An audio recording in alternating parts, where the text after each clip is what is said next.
She was on her knees beside the bed when they found her, hands pressed against a patient's neck, blood soaking through the thin hospital sheet, monitors screaming. The senior physician took one look and didn't ask questions. He pointed at the door. "Get her out, now." Emily Carter didn't move. Her fingers stayed locked in position, maintaining pressure on a bleed that hadn't been caught in post-op. The patient's lips were turning gray. "I said get her out of this room." She held on for 11 more seconds, long enough for the bleeding to slow, long enough for the crash team to arrive and realize what she'd already known. Then security pulled her back by both arms, and she let them, because the patient was still breathing, and sometimes that was the only win available. What nobody in that hospital understood, not the physician who pointed, not the administrator who drafted the incident report before the blood was even cleaned off the floor, was that Emily Carter had held pressure on wounds in conditions that made Harborview Regional look like a training simulation. She had done it in dust and dark, with incoming fire 40 meters out, with nothing but field dressings and the specific kind of calm that doesn't come from a nursing school curriculum. They didn't know that. They never asked. And the security footage from that hallway disappeared within 8 minutes of the incident.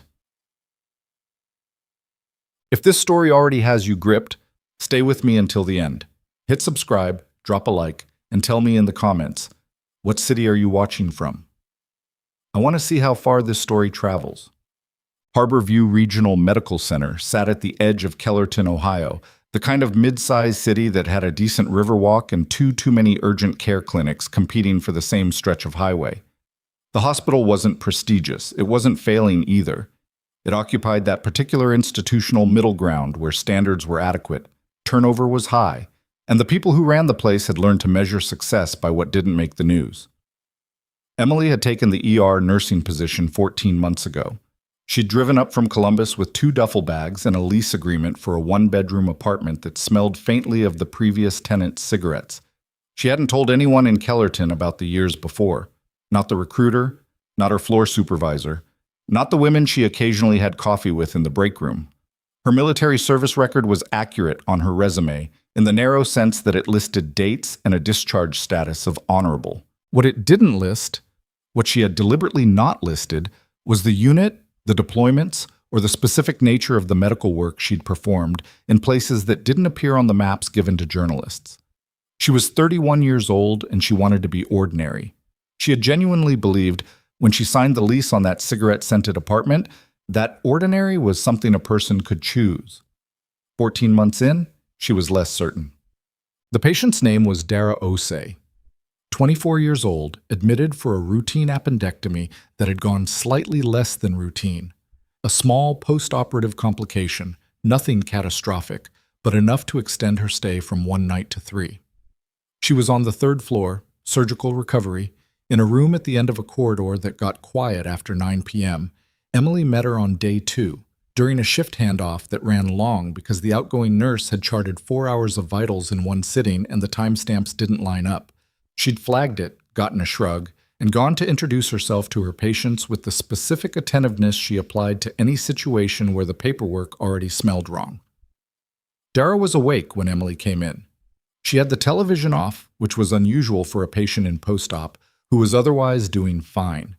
She was lying on her side, watching the door. "You the new one?" Dara asked.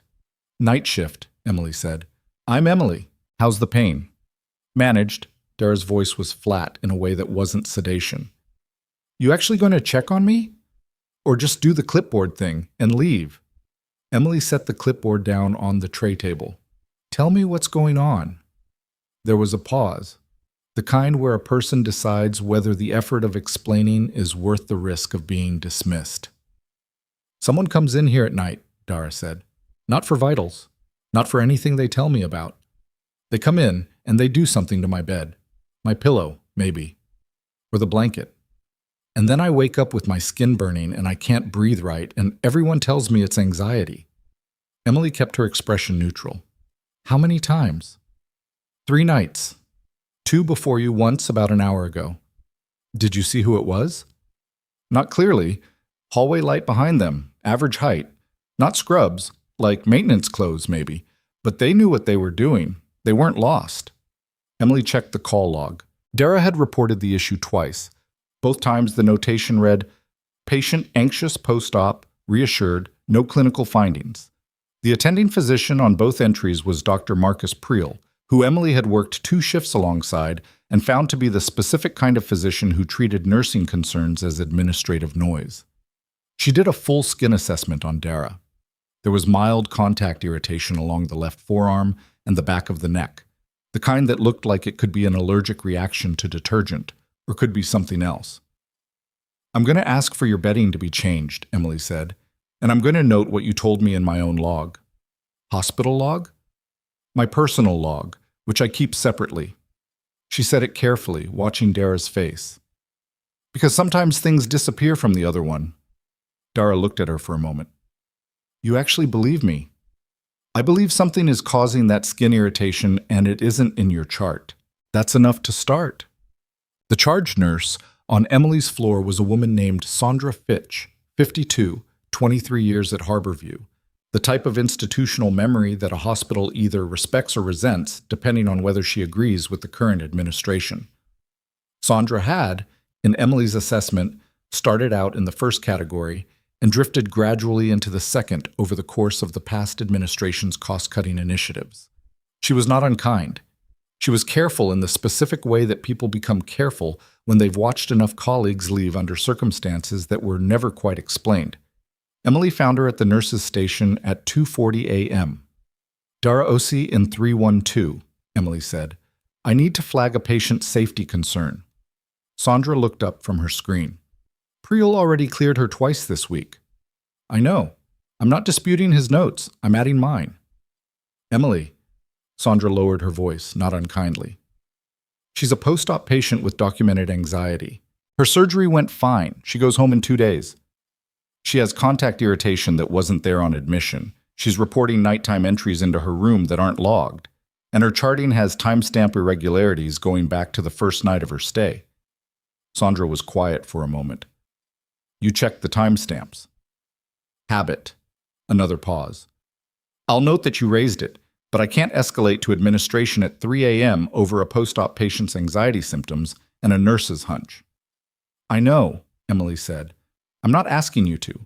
I'm asking you to note it." She went back to Dara's room and sat outside the door for the rest of the shift. Nothing happened. At 6 a.m., she went home, sat at her kitchen table, and wrote 4 pages in a spiral-bound notebook that she kept in a locked drawer. Chomt. The second night, she came in early. She'd spent the day doing something she hadn't done since she left the service. Threat assessment. It was an uncomfortable habit to slip back into, the way a certain kind of attention reorganizes your perception of a space into angles and sight lines and questions about who has access and why. She'd walked the 3rd-floor corridor twice before her shift started, noting the locations of maintenance storage, the blind spots in the camera coverage, the pattern of foot traffic between 8 p.m. and midnight. There was a camera at the far end of the corridor that was positioned to cover the door to 312. When she checked the recorded footage from the previous 2 nights, which required filling out an access request that Sandra signed without asking why, she found that both recordings had gaps, not deleted.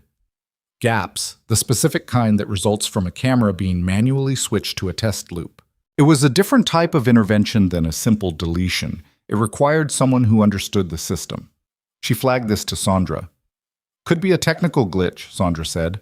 "Both nights, same 2-hour window, same camera." Sandra looked at the request form for a moment. Then she looked at Emily. "I'll pass it to facilities." "Has anyone in facilities had disciplinary issues recently? Grievances? Anything that would explain a specific grudge against a patient or her family?" "I can't discuss personnel files with floor nurses." "I'm not asking you to. I'm asking if you know, off the record." Sandra was quiet for a long time. "There was a situation last year, an employee in environmental services who filed a formal grievance that didn't go anywhere. I don't know the details. It was above my level." "Do you know the employee's name?" "Emily." Sandra's voice had shifted into something that wasn't quite a warning and wasn't quite a plea. "You're a nurse. You're not security, and you're not HR, and you're not a detective. Let me pass this to the right people." "And how long will that take?" "I don't know." "Dara Ose goes home in 48 hours, Emily said. If something is happening to her, it's going to escalate before she leaves. That's how these things work. She didn't explain how she knew that. Sandra didn't ask.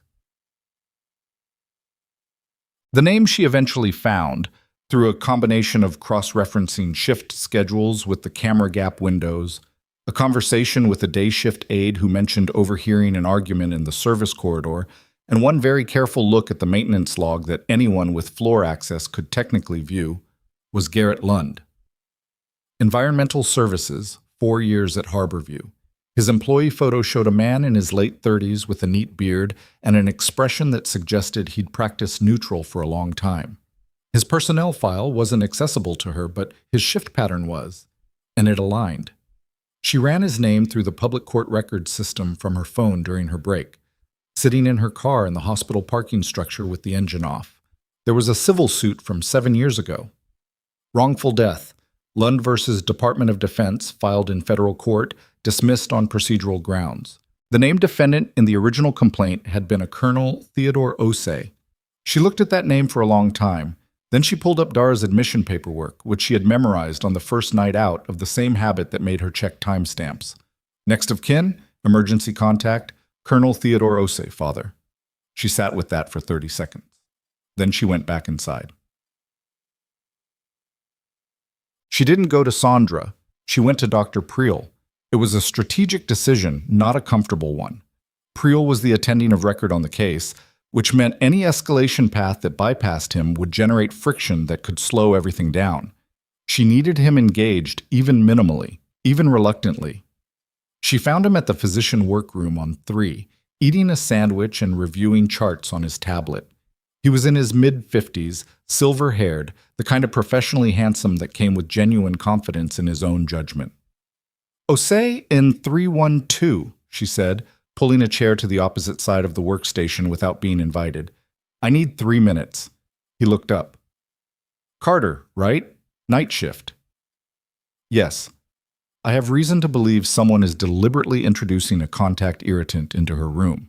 I have a name, a motive that connects to her family, and a camera access pattern that's consistent with targeted interference. I need you to—" "You have a name," Priel said, setting down the sandwich slowly. "Garrett Lund, Environmental Services. His father died in a military incident 7 years ago. He filed a wrongful death suit against her father, Colonel Theodore Osei. The suit was dismissed." Priel looked at her with an expression she recognized from other contexts, the specific recalibration of a person who had been prepared to be dismissive and has encountered something that doesn't quite fit the dismissal template.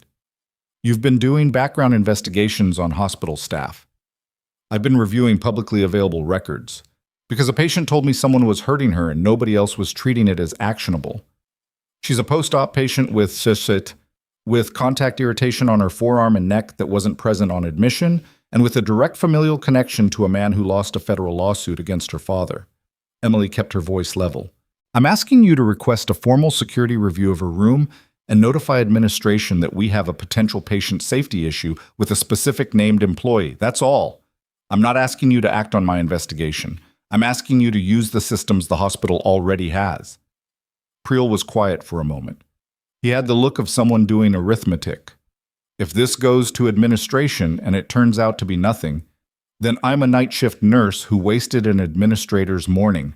I can live with that." Another pause. "I'll make a call in the morning." "Tonight," Emily said. "She goes home in 36 hours. If he escalates before she's discharged, tonight is when it happens." Priel looked at her. "You have no way of knowing that."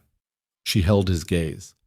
"I know that when someone has been running a careful operation for 3 nights and their window is closing, they get less careful. I know that whatever he's been introducing into her bedding hasn't produced the outcome he wanted yet, or he would have stopped. I know that the camera gaps were 2 hours long on nights 1 and 2, and we're currently 1 hour into tonight's window." She watched him process this. "Who are you?" he said. It wasn't rhetorical. It was the genuine question of a man who had expected to be talking to a nurse and was no longer certain that was the full picture. "Someone who's going to be standing outside that patient's door for the next hour, regardless of what you decide," she said, standing up.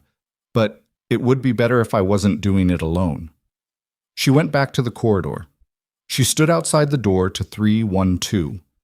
The hallway was quiet except for the low ambient noise of a hospital at night, distant ventilation, the occasional murmur from the nurse's station, the soft double beep of someone's call button being answered. At 40 minutes into the second hour, she heard the service elevator at the far end of the corridor open. She turned. The figure that stepped into the hallway was wearing maintenance clothes and carrying a folded set of replacement bedding, moving with the specific unhurried confidence of someone who had done this before, who expected the corridor to be empty, who had planned for the camera to be showing something other than what was actually happening. He was 12 feet from the door when he saw her. He stopped. She didn't move. For 3 seconds, they simply looked at each other across the length of a quiet hospital corridor. And in that 3 seconds, something shifted in his face. Not guilt exactly, but recognition. The recognition of a person who has run a careful plan into an obstacle they hadn't factored. "Replacement bedding," he said. His voice was even, practiced. "Room 312 didn't request any," Emily said. "Night rotation, standard cycle." "The standard cycle for this floor runs at 4 a.m. It's 2:57. He was still. The bedding was still folded in his arms. Down the corridor, she heard the elevator open again. Priel stepped out. Behind him, a heavy-set man in a security vest Emily didn't recognize. And behind that man, someone else. A third figure, not in hospital clothes, not in uniform, but carrying himself with a posture that Emily clocked in the first half-second without being able to immediately explain why it registered the way it did. Lund looked at the three of them. Then he looked back at Emily. She saw the decision move across his face like weather. He turned and walked back toward the service elevator, unhurried, the bedding still in his arms, and Emily had exactly 1 second to decide whether to let him reach it. She did not let him reach it. She crossed the 12 feet between them in a way that didn't look like running but covered the distance faster than it should have, and she got her hand on the folded edge of the bedding before he could drop it or discard it, and she held on with both hands, and she looked at him and said, very quietly, "Don't." The single word landed the way certain words do when the person saying them has said similar things in situations considerably worse than a hospital corridor, and it has its intended effect. Lund stopped moving. Behind her, Priel said, "Security." The man in the vest moved forward, and the third figure, the one who wasn't hospital staff, the one whose posture had registered something in the part of Emily's brain that still cataloged threats and assets automatically, stepped fully into the light. He was in his 50s, military haircut grown out slightly but not enough to hide what it had been. He looked at Garrett Lund with an expression that had gone past anger into something colder and more deliberate, and then he looked at Emily Carter, and something in his face changed. "You called me," he said. "Your daughter told me what was happening," Emily said. "Someone needed to."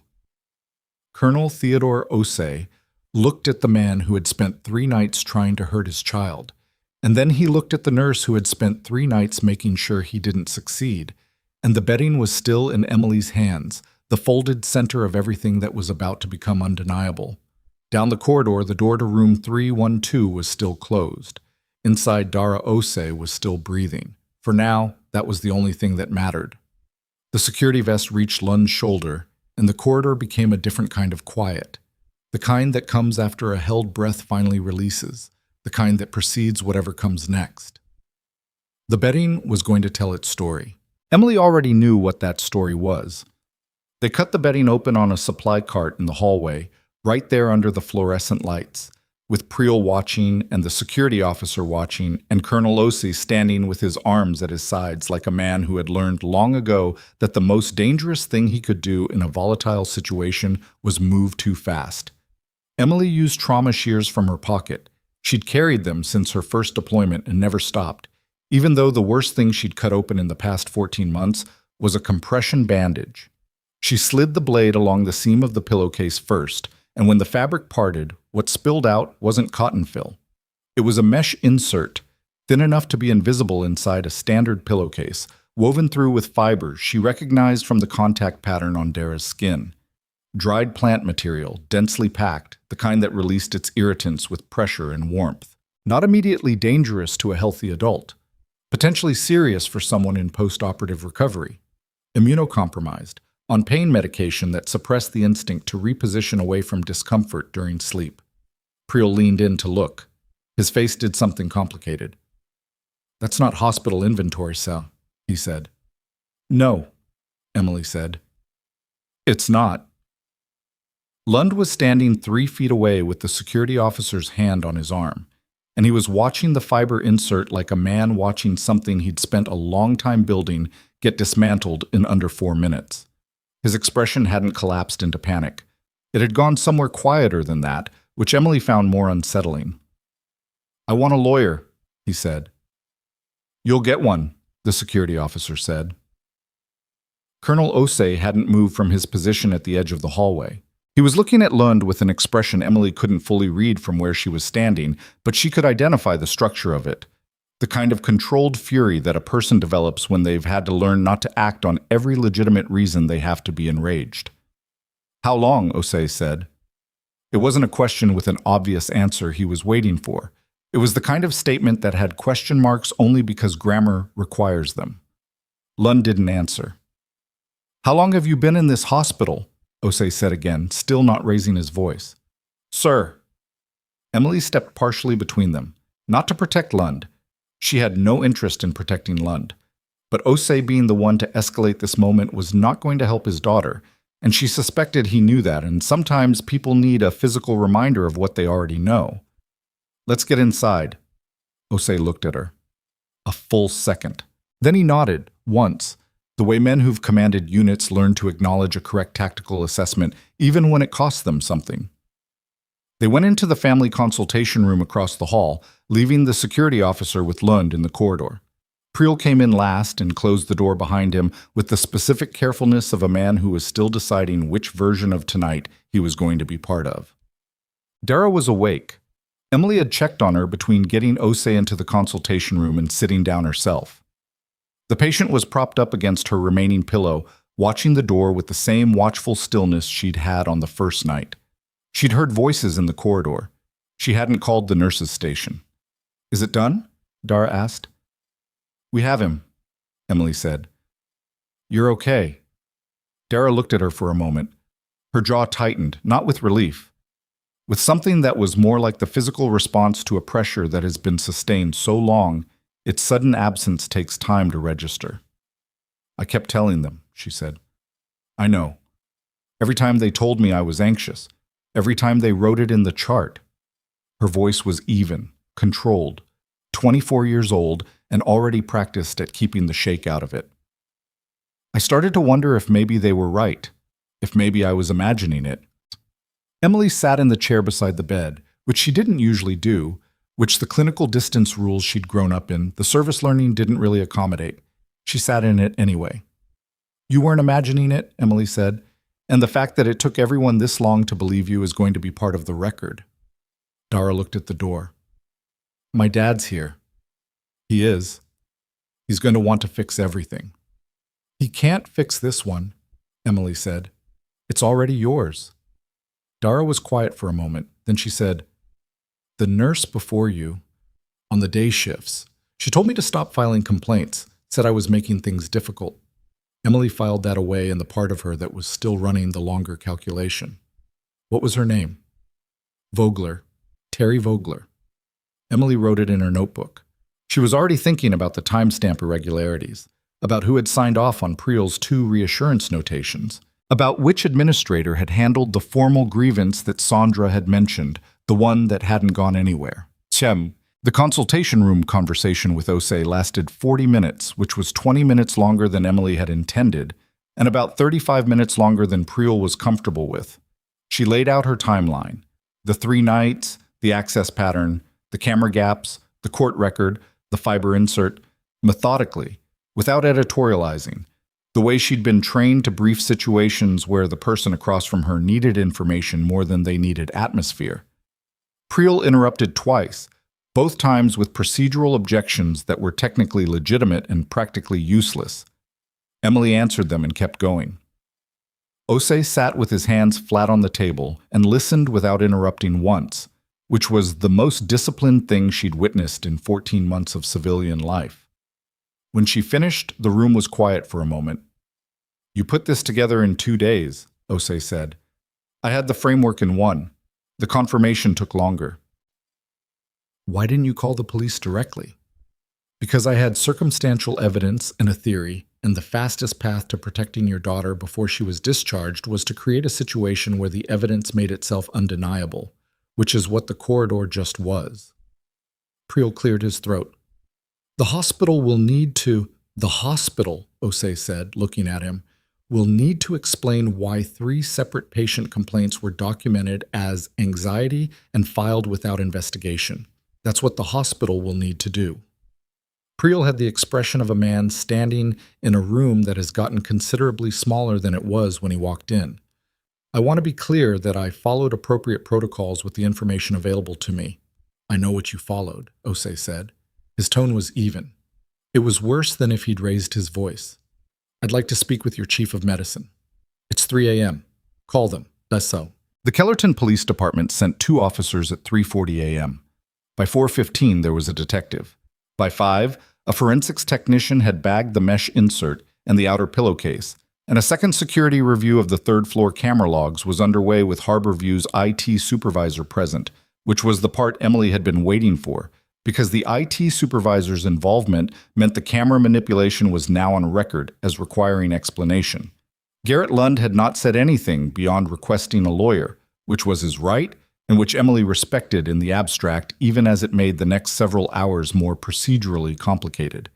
He sat in the security office with a Kellerton officer and the specific stillness of someone who had spent time thinking about this contingency.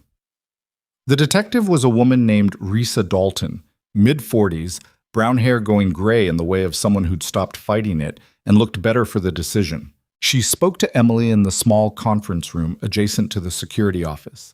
At a corner table with 2 cups of machine coffee, neither of them was really drinking. Walk me through how you identified him, Dalton said. Emily did.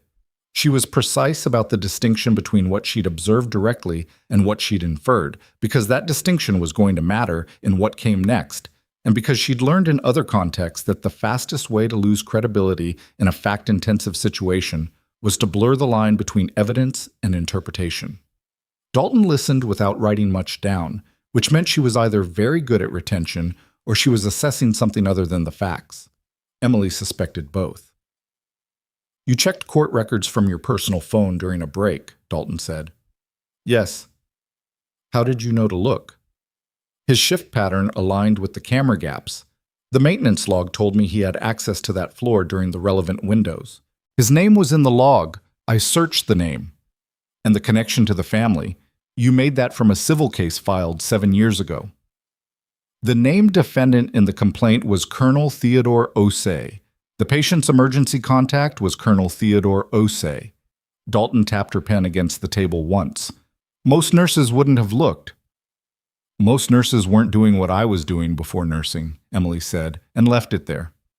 Dalton looked at her for a moment with the expression of someone who has received a partial answer and is deciding whether to press for the rest. I'll need a full written statement, she said. I can have it to you by 8. It's currently 5 a.m. I'm aware. Dalton almost smiled. What's your background, specifically? Military medical, Emily said. I'd prefer to keep the specifics out of the statement for now. That's not usually how this works. I know, but none of what I did tonight required the specifics. If that changes, I'll tell you. Another pause. Then Dalton said, Lund's got a lawyer coming in from Columbus. Before he gets here, I want to process the physical evidence. The fiber material. Your read on it? Contact urticant. Plant-derived. Probably processed. Not commercially available in that form. Someone put work into it. Premeditated. This wasn't improvised, Emily said. He got hired here. He got assigned to this floor, and he waited for the right patient. That's months of patience, which means the grievance against Osei goes deeper than a lawsuit that got dismissed. Dalton was writing now. What do you know about the original incident? Nothing beyond what's in the court filing. His father died. Lund blamed Osei. The legal path closed. So he found another one. When people decide the official channels failed them, they usually do. Dalton looked up from her notes. You sound like you've seen that before. In a different context, Emily said. Yes. The chief of medicine arrived at 6:20 a.m. His name was Dr. Wendell Kovar, and he came in wearing clothes that were clearly not what he'd been sleeping in, which meant he'd taken time to change before arriving, which told Emily something about the version of the situation he intended to project. He met with Osei first. Emily wasn't in the room for that, but she was in the corridor outside it, writing her statement for Dalton on the back of supply request forms, because she'd run out of notebook pages and the conference room was occupied, and the hallway outside the chief's office had 3 chairs and a plant that needed water and was quiet enough to think. She could hear voices through the door, not words. Osei's cadence and Kovar's, alternating, and then at one point only Osei's for an extended stretch that Emily clocked at roughly 4 minutes. When the door opened and Osei came out, his expression was composed in the way of someone who has delivered a series of facts and is now waiting with patience he doesn't necessarily feel. He wants to manage the narrative, Osei said. Of course he does. He used the phrase collaborative investigation 3 times. He's going to want all of this handled internally. I told him it was already handled externally. Osei looked at Emily's supply form statement. Is that your report? First draft. I write fast when I'm annoyed. He almost looked like he was going to say something that wasn't tactical. He didn't. The detective wants the full camera log from the past month. Kovar's pushing back on releasing it without legal review. He can push back, Emily said. Dalton will subpoena it before noon if she has to. It's faster if he cooperates. I told him that. Did it help? He's getting legal on the phone. Osei paused. You've been up all night. So have you. I drove 4 hours to get here. Then you're more tired than I am. He looked at her. Not the tactical assessment look from earlier, something else. Something that had more personal weight in it. My daughter said you believed her on the first night, before any of the evidence. Emily kept writing. She wasn't presenting inconsistently. Most people would have charted it as anxiety and moved on. I know. She finished the sentence she was on. Most people would have been wrong. Bullshit. Sandra Fitch arrived for her day shift at 6:50 and walked into a 3rd floor that had 3 additional police personnel, a forensics bag on the supply cart, and her charge nurse station occupied by a detective who was reviewing camera logs with an IT supervisor on a laptop. She found Emily in the corridor and stood next to her for a moment without speaking. You stayed all night, Sandra said finally. I had a patient. I should have escalated when you first came to me. Emily looked at her. Sandra was staring at the forensics bag with the expression of someone adding up something that had been in front of them for a while. You passed it to facilities, Emily said. That's what you said you'd do. I should have pushed harder. A pause. When you asked me about the personnel grievance, there was more I could have told you. Tell me now. Sandra folded her arms. The grievance Lund filed last year. It wasn't just a standard complaint. He alleged that the hospital had discriminated against him based on his personal history, his father's death. He said he'd taken the job specifically because he knew patients connected to military families were sometimes admitted here, and he wanted access. Emily went still. He put that in a formal grievance. No. He said it to the administrator who handled the meeting, off the record. She documented it privately because she didn't know what to do with it. Sandra paused. And then she filed the grievance as standard and let it close. Who was the administrator? Pauline Marsh, Patient Services Director. Emily added the name to the supply form statement. Does Kovar know she documented it? I don't know. I heard about it from the HR coordinator who processed the paperwork. In confidence, obviously. The confidence needs to end, Emily said. The detective needs that document. Sandra was quiet for a moment. She looked uncomfortable in the specific way of someone navigating the gap between what is technically required of them and what they were never directly told to do. If I tell her about the document, Sandra said, Marsh is going to be in serious trouble. Marsh let a man with documented intent to harm patients retain floor access for over a year, Emily said. She was already in serious trouble. She just didn't know anyone was counting. By 8 a.m., the administrative end of Harborview Regional was running two simultaneous crises that were trying very hard not to acknowledge each other. The first was the criminal investigation, which Dalton was managing with the particular efficiency of someone who had come in at 3 a.m. with nothing and now had physical evidence, a detained suspect, camera log anomalies, and a patient safety advocate. That was the phrasing Emily had started using for herself in the paperwork, because it was accurate and because nurse who figured it out before everyone else was not a job title that helped anyone navigate the process. The second crisis was administrative, and it was moving faster than Kovar wanted and slower than Ose was prepared to accept. The private document that Pauline Marsh had created, the off-the-record notation of Lund's stated intent sitting in an HR archive for 13 months, was the kind of institutional failure that didn't stay contained once someone with a subpoena knew it existed. Marsh arrived at 8:15, clearly having been called in, wearing the expression of someone who had rehearsed a version of this morning that was no longer available. Emily was at the nurse's station when Marsh passed through the corridor, and Marsh looked at her once, briefly, with the specific recognition of a person identifying the source of a problem they had hoped would resolve itself. Emily looked back. She didn't say anything. She didn't have to. Terry Vogler, the day shift nurse who had reportedly told Dara to stop filing complaints, arrived at 7:30 and was pulled into a meeting with Dalton by 7:45. Emily watched her go without any satisfaction. Vogler had done something that had made Dara's situation worse, but Vogler wasn't Lund, and Emily was careful about the difference between people who had behaved badly and people who had planned harm. Dara was awake and eating breakfast when Emily checked on her at 8:30, which was technically 90 minutes past the end of her shift. "You're still here," Dara said. "I need you to sign something." Emily handed her the witness acknowledgement form that Dalton had asked her to collect. A formality, but necessary. "Your statement to the detective last night was recorded. This confirms you provided it voluntarily." Dara signed it. She looked at Emily while she was writing. "My dad wants to know your full name." "He has it. I gave it to the detective." "He wants to write you a letter." "He doesn't need to do that." "He's the kind of person who does things like that regardless of whether the other person says they need it." Dara capped the pen. "He told me this morning that you called him, that you got his number from my emergency contact form. It was the correct call. He said you told him his daughter was in danger and that you needed him here before morning." Dara looked at her. "He said you sounded like a soldier." Emily took the signed form. "Get some rest," she said. "They're going to discharge you today or tomorrow. Clean room, fresh everything. Detective Dalton will want a follow-up statement before you leave." She was at the door when Dara said, "What did you do before this? For real?" Emily held the door. The morning light from the hallway window hit the linoleum in a flat rectangle, and she looked at it for a moment. "Medicine," she said. "In harder places." She left before Dara could ask the follow-up. The harder places were what came back to her in the parking structure at 8:50. Sitting in her car, statement submitted, case opened.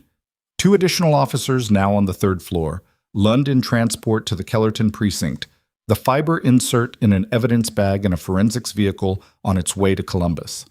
She had done everything correctly. She had stayed in bounds, she had built the case through legitimate channels, and produced a result that would hold. And she was sitting in a car in a parking structure, hands on the steering wheel, not quite able to make herself drive away.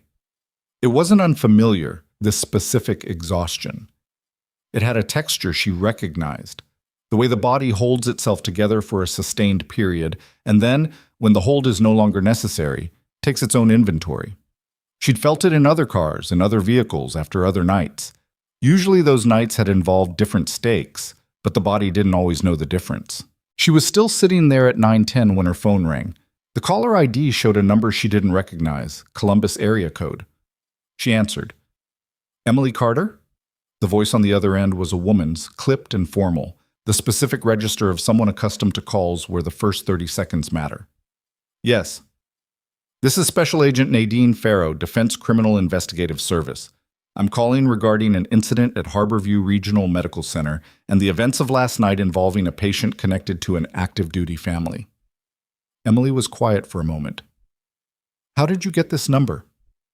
"Colonel O.C. provided it at our request. I need to ask you about your actions overnight and your relationship to the case. But first, A brief pause. I also need to ask you about your service record. Emily looked at the rectangle of gray Ohio sky, visible through the parking structure's open side. That's a longer conversation, she said. I know, Farrow said. I've already read the file. The silence between them had the particular weight of two people who have understood something at the same moment and are deciding simultaneously how much of that understanding to acknowledge. There's something else you need to know, Farrow said. Garrett Lund. The Columbus office has been tracking a network of people connected to military grievance cases, families of service members who died in disputed circumstances. Lund is the third member of that group to obtain employment at a medical facility with connections to active duty or veteran families in the past 18 months. Emily's hand tightened on the phone. The first two, Farrow said. We didn't catch them in time. The first two. We didn't catch them in time. Emily sat with those words for exactly 3 seconds, which was how long it took her to move from the initial impact of them to the operational question. What happened to the patients? She said. It wasn't a question. Farrow's pause was brief, but not nothing. One died of complications that were ruled natural. One survived but sustained permanent neurological damage. In both cases, the facility employees responsible left before investigations were initiated. The pattern only became visible in retrospect. And Lund. Lund is the first one we've had in custody before the target was discharged. That changes things considerably. Another pause. Ms. Carter, your intervention last night is the reason we have anything to work with. But I need to understand the full scope of what you documented before I can use it. Everything I have is in my statement. Dalton has a copy. I've read Dalton's copy. I want to talk to you directly about the methodology, how you built the timeline, how you identified the access pattern. A brief pause. And I want to talk about why you were the only person on that floor who saw what was happening. Emily looked at the parking structure ceiling, concrete water-stained, a pigeon somewhere in the upper level she could hear but not see. I'm not currently employed in a role where my methodology is relevant to a federal investigation, she said carefully. Your service record says otherwise, Farrow said. I've been reading it for the past hour. Most of it isn't redacted. Most of it. The relevant parts are, but there's enough. A pause with a different quality than the previous ones. DCIS has jurisdiction over criminal activity involving military personnel and their families. Osei's daughter is a protected person under that framework, which means last night falls under our oversight, and which means you, specifically you, your background, your actions, are material to this investigation. What are you asking me to do? Come to Columbus. Today. Emily looked at the gray rectangle of sky again. She thought about the spiral-bound notebook in her locked drawer. She thought about the apartment that smelled of old cigarettes and the 14 months she'd spent constructing an ordinary life out of deliberately insufficient materials. I can be there by noon, she said. Woti. She went home first. She showered, changed, drank half a cup of coffee standing over the kitchen sink, and opened the locked drawer. She took out the spiral notebook and spent 20 minutes reviewing her entries from the past 3 nights, not because she'd forgotten anything, but because she wanted to be certain she hadn't missed a connection before sitting down with a federal agent who'd been reading her classified file.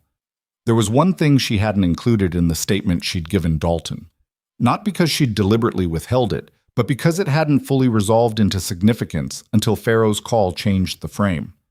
On her second night of watching Dara's corridor, she had noted a name in the maintenance log. Not Lund's, but the name of the supervisor who had signed off on Lund's shift rotation for that floor. The signature was a rubber stamp, standard for shift approvals, and she'd noted it only because the approval had been filed 2 hours earlier than the standard window. At the time, she'd filed it as a minor anomaly, the kind that could be administrative sloppiness. In the context of a network, 3 people, 3 facilities, a coordinated pattern. It read differently. She photographed the notebook page, sent it to her personal email, then locked the drawer and picked up her keys. The DCIS Columbus field office occupied the 4th floor of a federal building on the south end of the city that looked from the outside like it had been designed to discourage visitors. Farrow met her in the lobby at 12:20, a compact woman in her mid-40s with the kind of posture that came from years of operating in rooms where posture communicated authority before anything else did. They shook hands. Farrow's grip was brief and businesslike. "You made good time," Farrow said. "I don't drive slow." The office itself was organized in the specific way of a working investigation, not for presentation, but for function. A conference table covered in materials, a wallboard with photographs and connection lines.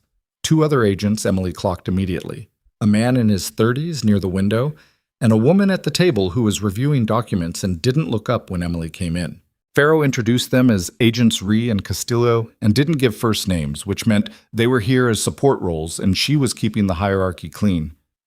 "Sit wherever you're comfortable," Farrow said. Emily took a chair with her back to a wall and a clear sight line to the door, which was not a decision she made consciously. Farrow noticed. She didn't comment. "3 cells," Farrow said, pulling up a map on the wall screen. "That's what we're calling them now. Not an organized structure. We don't think anyone is directing this centrally. What we have is a shared online forum community that emerged from a grief and veterans advocacy network about 4 years ago. Men and women who lost family members in military incidents they believed were improperly investigated or covered up. Most of them did nothing beyond posting and arguing. A subset started talking about direct action. "How large a subset?" Emily said. "We currently have 7 individuals who we believe moved from discussion to planning. Lund is one. 2 are already confirmed via the prior incidents. The remaining 4 are unlocated." Farrow moved to a second photograph on the board. The facility Lund targeted, Harborview Regional, was selected because of Dara Osei's admission.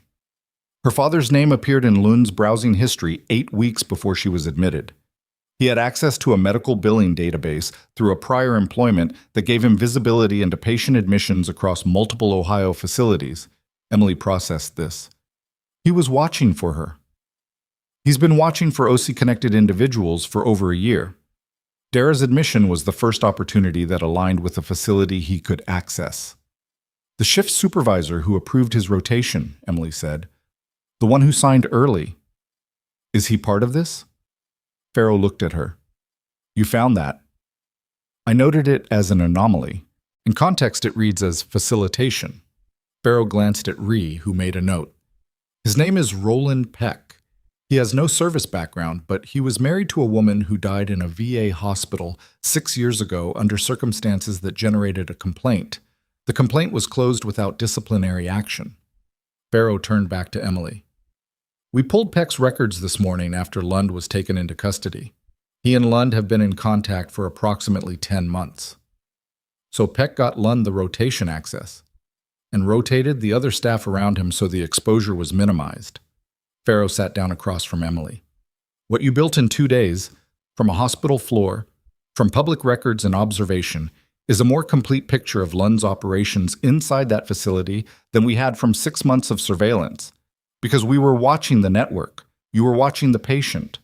Emily didn't respond to that directly. "What do you need from me?" "Your full service record, voluntarily released for the purpose of this investigation. Your methodology documentation, everything in that notebook you photographed this morning." Emily kept her face neutral. "I photographed it in my own apartment. Your phone uploaded to cloud backup at 12:03 a.m., 2 minutes after you accessed your email from a parking structure at Harborview Regional." Farrow's expression didn't shift. "I'm not surveilling you. The backup log was visible when your carrier responded to a records request this morning." "That was fast." "DCIS moves fast when we have custody of a suspect and 4 unlocated co-conspirators." Farrow leaned forward slightly. "Ms. Carter, we know what your unit did. We know the specific medical operations you were attached to for 4 years. We know why that part of your record is redacted. We're not asking you to burn any of that. We're asking you to work with us on the network investigation, specifically the medical targeting methodology, because you understand how they're getting inside these facilities in ways that our investigators don't."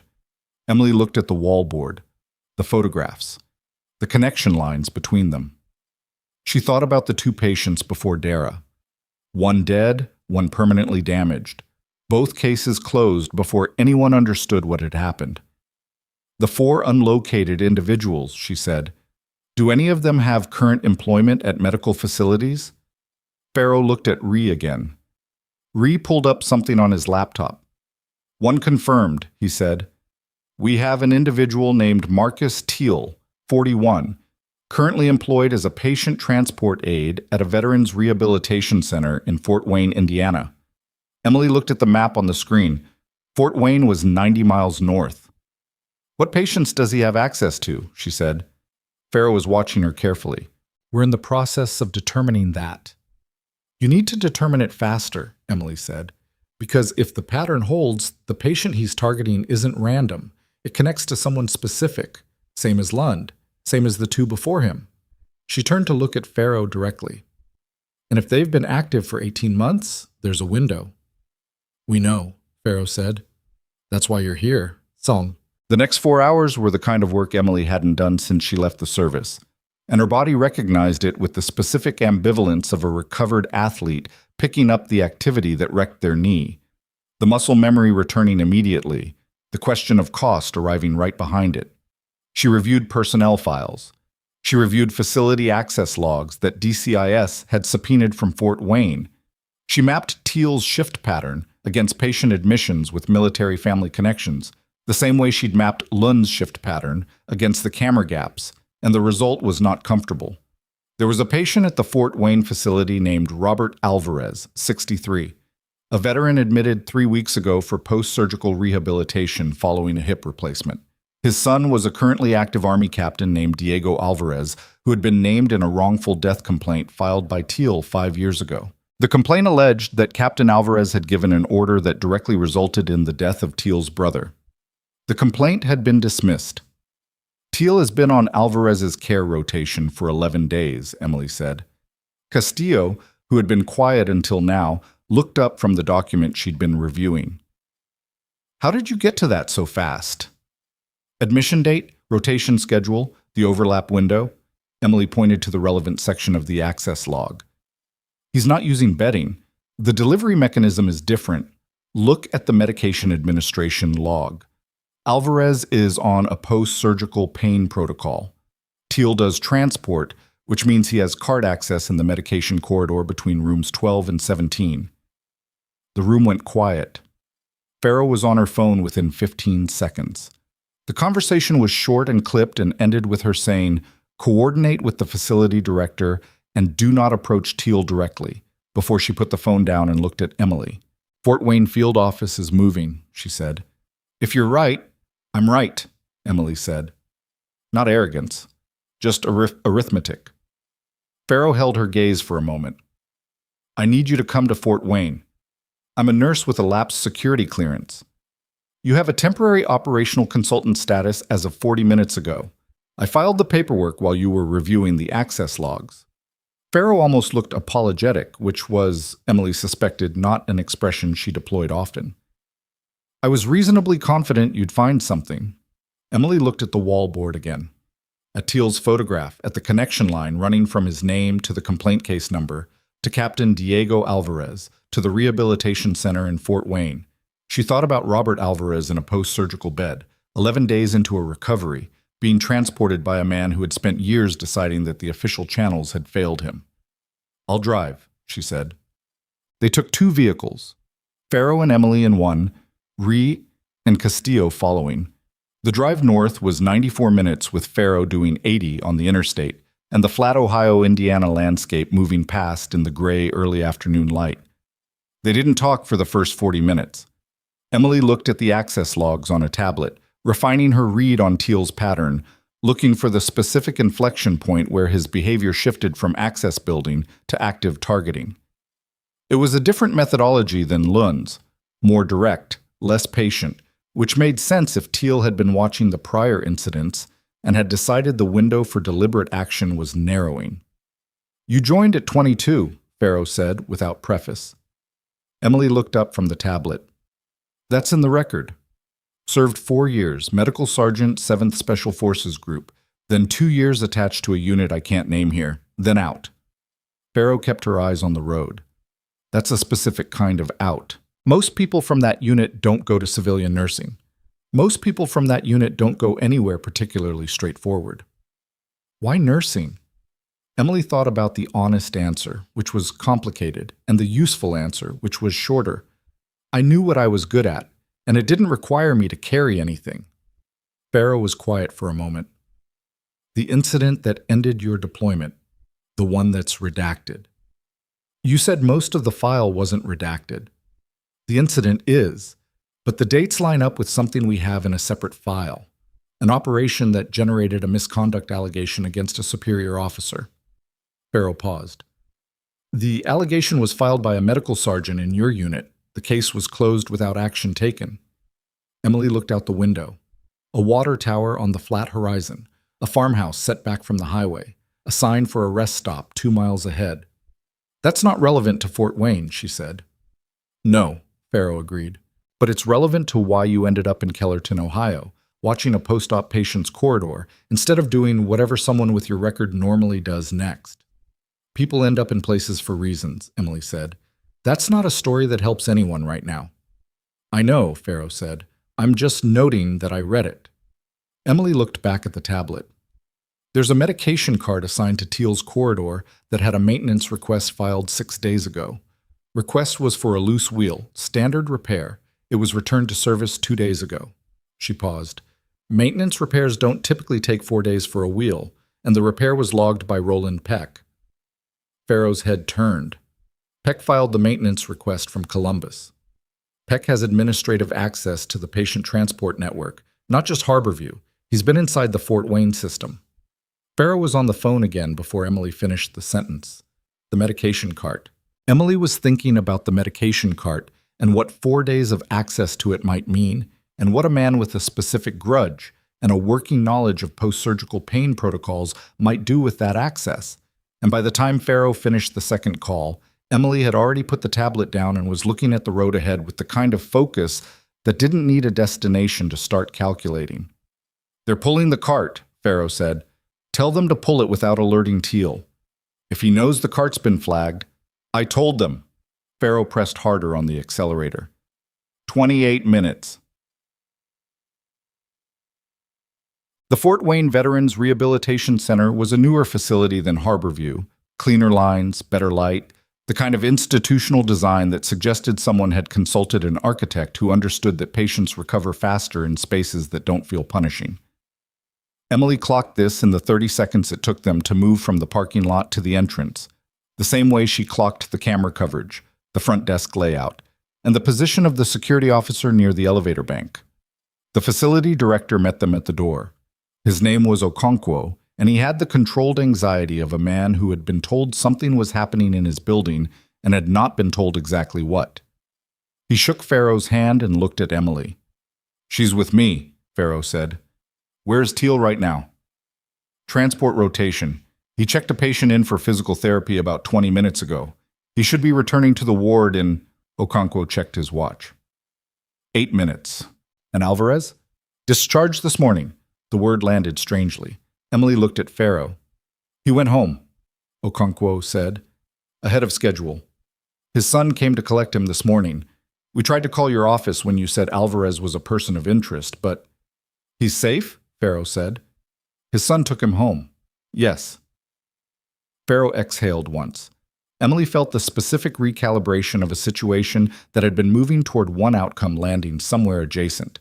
Alvarez was out of the building, which meant Teal's window had closed without him knowing it. The cart, Emily said. Forensics has it. This from Ree, who had come in behind them and was on his radio. They found something in the wheel housing, sealed vial, contents unidentified pending lab, but the text says it looks like it was rigged to break on repeated use.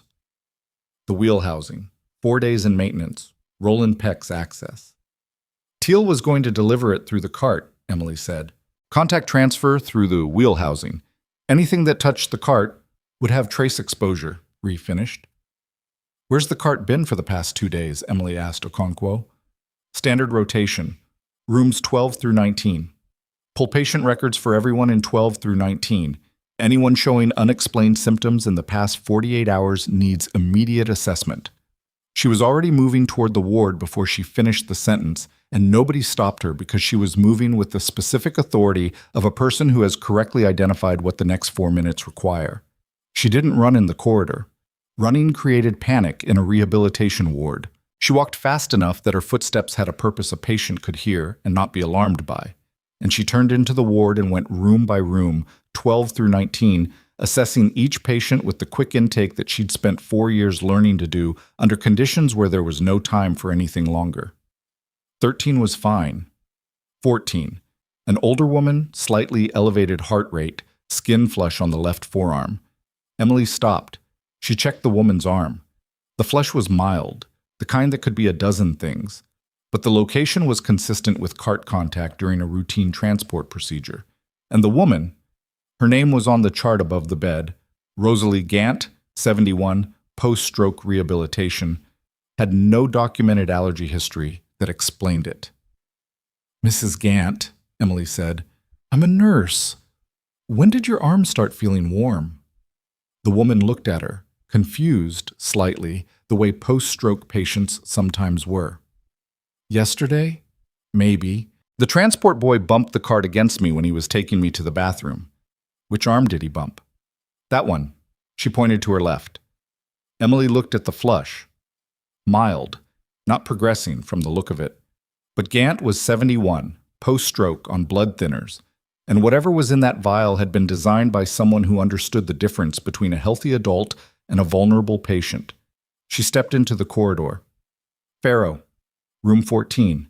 I need a physician, and I need it now." Farrow was already at the nurse's station radiating urgency, and she turned at Emily's voice, and the expression on her face when she saw Emily's expression was the expression of someone who understood immediately that this had stopped being a preventive operation. "How bad?" Farrow said. "Manageable if we move, not if we wait." Farrow turned to Okonkwo. He was already on his phone. Emily went back into room 14 and stood next to Rosalie Gant, who was watching her with the particular calm of a woman who had survived a stroke and a long rehabilitation and had apparently decided that very little was worth panic at this point. "Am I sick?" Gant asked. "You have a mild reaction to something that touched your arm," Emily said. "We're going to treat it, and you're going to be fine." "Are you sure?" Emily looked at the flush on the woman's arm, at the woman's face, clear-eyed and waiting. "Yes," she said, "because it was true, and because this patient had been through enough, and because some things you say not to deceive, but to hold the space steady while you work." The facility physician arrived 3 minutes later. Emily briefed him in 40 seconds, clinical, precise, and watched his face go from skeptical to fully engaged by second 30. Behind her, in the corridor, she heard the sharp double sound of a security door opening and a raised voice, and she knew without turning that they had found Teal, and that he was no longer moving freely through the building, and that the second case in 18 months had not ended the way the first two had. She stayed with Rosalie Gant while they set up the treatment. Her hands were steady. They were always steady when there was someone in front of her who needed them to be. It was only when the physician took over and she stepped back that she noticed her hands were shaking slightly, the fine tremor that appears not during the crisis but after, when the body finally reports what the mind has been outrunning. She closed her hands around each other and stood at the window of room 14. While Rosalie Gant received treatment she hadn't known she needed, and outside in the corridor a federal investigation was assembling itself around a cart with a broken wheel and a sealed vial, and a man who had been very careful and had not been careful enough. Her phone buzzed. A message from Detective Dalton in Kellerton. "Lund's lawyer arrived. He's talking. You need to hear what he said about the third target." Emily looked at the message. The third target. Not Alvarez. Not Dara. Someone else. She looked up at the window, at the flat Indiana afternoon beyond it, and read the message again. The name Lund had given Dalton wasn't a patient. It was a physician. And the physician was Emily Carter. The name Lund had given Dalton wasn't a patient. It was a physician. And the physician was Emily Carter. She read it twice. Then she called Dalton. "He says you're on a list," Dalton said. She picked up on the first ring, which meant she'd been waiting. Not a target list in the way Dara and Alvarez were, different category. He's calling it an accountability list. "What does that mean?" People the network believes are complicit in covering up military deaths, medical personnel specifically, nurses, physicians, field medics who either participated in incidents or filed reports that cleared officers who shouldn't have been cleared. Dalton paused. Your name is in the list under an incident date from 7 years ago. Lund says he didn't put it there. He says it's been there since the forum started. 7 years ago. Emily knew the date without having to think about it. She'd spent a considerable amount of time over the past 14 months trying not to think about it. How many names on the list, she said. Lund gave us 43. He says he only knows the full list because he was a moderator on the forum. Most members only see their own assigned accountability targets. And mine? Who's assigned to it? A pause that lasted 1 second too long. He doesn't know. He says the forum structure compartmentalized assignments. He only knew his own and Teal's. Emily looked at the window. Rosalie Gant was sleeping now, the flush on her arm fading under treatment, the rhythm of the monitors steady and unremarkable. Outside, the flat Indiana afternoon was going gray at the edges, and the corridor behind her had the specific quiet of a building that had contained something terrible and was still settling. Dalton, she said, the moderator structure. If Lund was one moderator and he doesn't know the assignments beyond his own, there's at least one other moderator who does. We're working on that. Work faster. She said it without heat, but without apology. The 4 unlocated individuals from Pharaoh's list, if one of them has my name, they know I'm the person who put Lund in custody. That changes the timeline on whatever they were planning. I know. Dalton's voice had the quality of a person who knows and hates that they know. Come back to Kellerton. Pharaoh agrees you shouldn't be in Fort Wayne alone. I'm not alone. I have 2 federal agents and a facility director and a forensics team. You know what I mean. Emily did know. She also knew that leaving Fort Wayne before the scene was fully documented was the kind of decision that felt like self-preservation and functioned like abandoning incomplete work. She looked at the corridor. Pharaoh was at the far end, on her phone, with the expression of someone receiving information that was reorganizing her prior assumptions. Give me an hour, Emily said. She hung up and went to find Pharaoh. Buogged. Pharaoh was off the phone by the time Emily reached her. Ree was beside her with a tablet, and the expression on both their faces was the specific expression of people who have just had a significant piece of their investigation confirmed in a way they hadn't anticipated. Teal is talking, Pharaoh said. He lawyered up for 20 minutes and then started talking. His lawyer couldn't stop him. What's he saying? He says he didn't act alone inside the facility. He says Roland Peck coordinated the cart modification, but Peck was also given access to the Fort Wayne system by someone inside the regional VA administrative network, someone with cross-facility access who's been routing vulnerable patients toward facilities where network members are employed. Emily processed this. They've been selecting the facilities, not just the targets. For at least a year, possibly longer. Pharaoh turned the tablet so Emily could see the screen. The VA administrative login that authorized Peck's access belongs to a patient services coordinator named Bernard Holt. He works out of the regional office in Indianapolis. Is he network? His brother died in a training accident 9 years ago. He filed a complaint. Complaint was closed. Pharaoh put the tablet down. He's been in that position for 6 years, which means he's had cross-facility patient routing access for 6 years. Emily looked at the connection. Holt routing patients, Peck coordinating access, Lund and Teal executing. And somewhere in the forum structure, a second moderator who held the assignment list that told each member who their target was. Holt has access to patient records, Emily said. He could have been the one who flagged my name to whoever holds my assignment. That's what I'm working on. Pharaoh looked at her directly. I need you to understand your exposure here. I understand it. Someone in this network knows you intervened at Harborview. They know your name because it was already in their system, and they may have just had confirmation that you're the person who ended Lund's operation and contributed to Teal's arrest in the same 48-hour window. Pharaoh paused. That's not nothing, Emily. It was the first time Pharaoh had used her first name. Emily noticed it the way she noticed most things. Filed it, assigned it a weight, moved on. Then we find the second moderator before they find me, she said. They were back in Columbus by 7 p.m. The field office had expanded in the hours since Emily had last been there. 2 additional agents, a representative from the U.S. Attorney's Office, and a civilian technical consultant who was working the form analysis with the specific focus of someone who had been at it for a while and was close to something. The consultant's name was Vera Hapscom. She was in her late 20s, forensic digital background, and she had the look of someone who had been working on this particular problem long enough to have developed a personal relationship with its obstinacy. The forum used layered anonymization, Hapscom said, pulling up the architecture on the screen. Standard structure for this type of community: each moderator sees a different slice of the membership and assignment data. The data only assembles completely if you have access to all moderator views simultaneously. Can you get that? Farrow said. I have Lund's view. I have partial reconstruction from Teal based on what he's described. Hapscom pulled up a data visualization. The second moderator's view would complete the picture, but they haven't accessed the forum in 31 hours. Since Lund was arrested, Emily said. Yes. So they know, Emily said. They went dark the same hour Kellerton PD issued the press statement. Hapscom pulled up a timestamp log.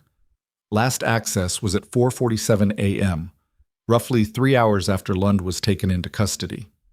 Emily looked at the gap in the data where the second moderator's view should be. What do you have on who they are? Username is Vestral, no consistent IP. They used a rotation of anonymizing services. But there are 6 posts in the forum's early period before the anonymization was fully implemented. In those early posts, there are 2 linguistic patterns that are unusual enough to be distinctive. Hapscom pulled them up. The use of the phrase chain of medical accountability appears in all 6, and a specific error, writing corroboration when the context calls for collaboration. Both patterns. That's not enough to identify someone, the U.S. Attorney's representative said. He was a man named Wilkes who had been largely quiet, evaluating. Not alone, Hapscom agreed, but combined with what we know about network membership, people who lost family members in military medical incidents, people with specific grievance histories, people with the technical literacy to administer this structure. She pulled up a second screen. I have a short list of 11 individuals who fit all parameters. How long to narrow it? Farrow said. Already narrowed. One of the 11 has a documented history in both medical administration and digital security. Hapscom hesitated for the first time. But this person has no family member death on record. Their grievance connection is different. How? Emily said. They were a witness, not to a death, to a cover-up. They filed a report 7 years ago stating that a superior officer had falsified a field medical report in a way that cleared a commanding officer of responsibility for a preventable casualty. Hapscom looked at Emily. The witness's report was rejected, and they were subsequently removed from their position. Emily went very still. The report was filed from a 7th Special Forces Group forward operating base, Hapscom said, in the same operational window as the incident in your redacted file. The room was quiet. Emily could feel Farrow watching her. Show me the name, Emily said. Hapscom pulled it up. The name on the screen was Sergeant First Class Dwayne Morrow, formerly attached to the 7th SFG, medically discharged 14 months after the incident, current civilian status unknown. Emily knew the name. Of course she knew the name. Morrow had been in her unit. He had been the one who filed the report she had been afraid to file. And he had paid for it with his career, and she had spent 7 years telling herself that the fact that she hadn't been braver had nothing to do with why he was gone. He's not a perpetrator, she said. The words came out flat. He's the person who tried to do the right thing and got destroyed for it. He may have become something else in the years since, Farrow said, not unkindly. Or he may have built a network because he watched the official channels fail him and everyone else who tried to use them. Emily looked at the name on the screen. He put my name on the accountability list. We don't know that, Farrow said. He was there. He knows what I did and what I didn't do. Emily paused. He's not wrong to have my name on it. The room was quiet in a different way than before. Wilkes had stopped taking notes. Farrow was watching Emily with the expression of someone recalculating several things at once. Do you know where he is? Pharaoh said. No, Emily said. I haven't had contact with him since the discharge. She looked at the name on the screen for another moment. But I know someone who might. When the someone was a man named Corporal Tyrese Allward, also formerly 7th SFG, now civilian, living in Dayton and working as a building inspector. Emily had his number because she kept the numbers of the handful of people from that time who hadn't made her feel like a person she was trying to stop being. She hadn't called it in over a year. She called it now, from a small room off the main office that Pharaoh let her use, closing the door behind her. Allward picked up on the third ring. M. No surprise in his voice, which was its own kind of statement. I need to know if you've heard from Morrow, she said. A pause. You involved in the thing in Kellerton? How do you know about Kellerton? Morrow called me this morning, said someone had rolled up Lund. Another pause. He wasn't happy. Is he going to run? He's not. Allward stopped, started again. He built that forum for people who had nowhere else to go, Em. He wasn't running operations. He was running grief management that turned into something he couldn't control. I know what he built it for. I'm asking if he's going to run. He told me he wasn't. Allward's voice had the specific flatness of someone reporting a thing they're not sure they believe. He said if the federal case was real, he'd come in voluntarily. He said he'd been building documentation for 2 years. Everything the network did, everything he tried to stop that he couldn't. He wants it to matter. Emily leaned against the wall. The room smelled of old coffee and recycled air. Where is he? Dayton. 40 minutes from you. A pause. He's been in Dayton for 8 months. I didn't tell you that before because you didn't ask. He's been 40 minutes from me for 8 months. He has a lot of feelings about you, Em. Not all of them in the direction you're probably worried about. Allward's voice shifted slightly. He followed what happened at Harborview online. Before the forum went dark, he posted about it. Said it was proof that the problem wasn't the people. It was the structures that failed them. Emily processed that. Send me the address, she said. She told Pharaoh. Pharaoh wanted to come. Emily argued for going alone first, making contact, assessing whether voluntary surrender was real before the arrival of federal vehicles converted it into something that would be documented differently. Pharaoh agreed with repositioned a block away and a 30-minute window before she moved regardless. The address was a second-floor apartment in a Dayton neighborhood that had been declining and was in the early stages of not quite recovering. The building was clean enough. The entry buzzer worked. Emily buzzed. There was a long pause. Then the door clicked open without a voice through the intercom. She went up the stairs. The door at the top of the second-floor landing was open 3 inches. I'm alone, she said to the door. I know. The voice from inside was one she recognized at distance of 7 years without difficulty. Allward texted me. She pushed the door open and went in. Dwayne Morrow was sitting at a kitchen table covered in documents, a laptop open, 2 external hard drives next to it. He was 44, heavier than she remembered, with the look of a man who had been sedentary in ways that had more to do with interior weight than physical habit. He looked at her for a long moment, and his expression was complicated in a way that she didn't try to simplify. You look the same, he said. You don't, she said. It wasn't unkind. It was true. He looked at the documents on the table.